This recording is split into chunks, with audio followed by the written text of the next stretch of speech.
नमस्कार दोस्तों, कथा वाचन में आप सभी का स्वागत है।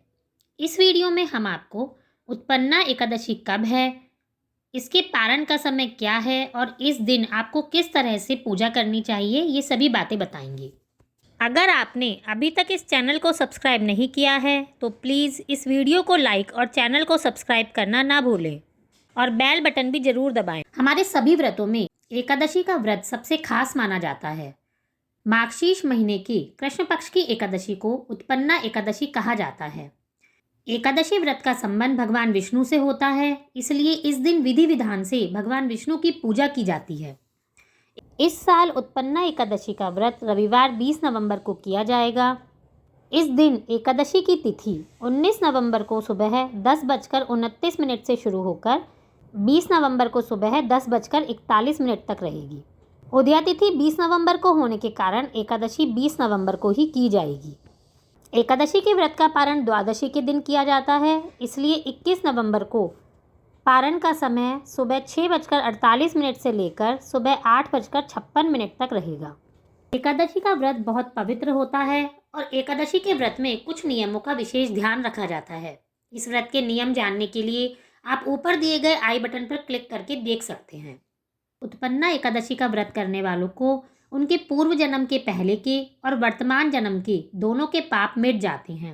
इस दिन एकादशी माता का जन्म हुआ था, इसीलिए जो कोई भी हर महीने आने वाली एकादशी का व्रत शुरू करना चाहते हैं वे लोग उत्पन्ना एकादशी से अपने एकादशी के व्रत को शुरू कर सकते हैं। उत्पन्ना एकादशी के व्रत का पारण 21 नवंबर को किया जाएगा। एकादशी के व्रत को समाप्त करने की विधि ही पारण कहलाती है। एकादशी व्रत के अगले दिन सूर्योदय के बाद ही पारण किया जाता है, लेकिन आप यह ध्यान रखें कि एकादशी व्रत का पारण द्वादशी की तिथि समाप्त होने से पहले ही करना जरूरी होता है।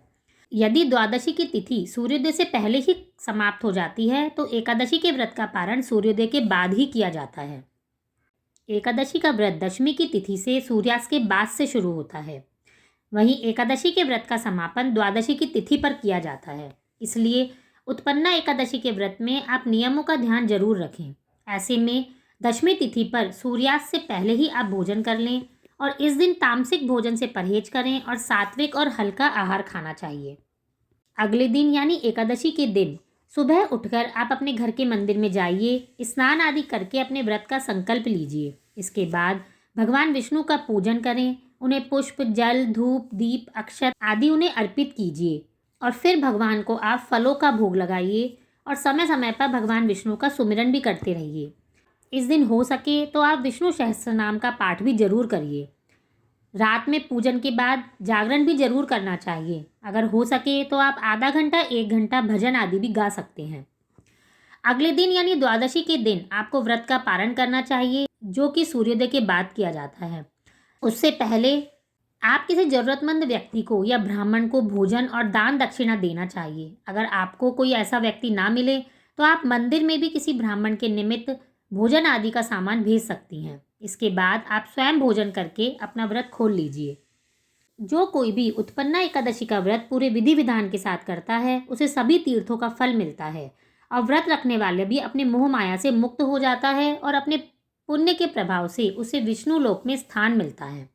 कई बार एकादशी का व्रत 2 दिनों के लिए आता है। जब एकादशी का व्रत 2 दिनों के लिए हो तब स्मार्ट परिवारजनों को पहले दिन एकादशी का व्रत करना चाहिए और दूसरे दिन वाली एकादशी, जिसे दूजी एकादशी भी कहते हैं, इसे सन्यासी, विधवा और मोक्ष प्राप्ति के इच्छुक श्रद्धालु दूजी एकादशी के दिन व्रत करना चाहिए।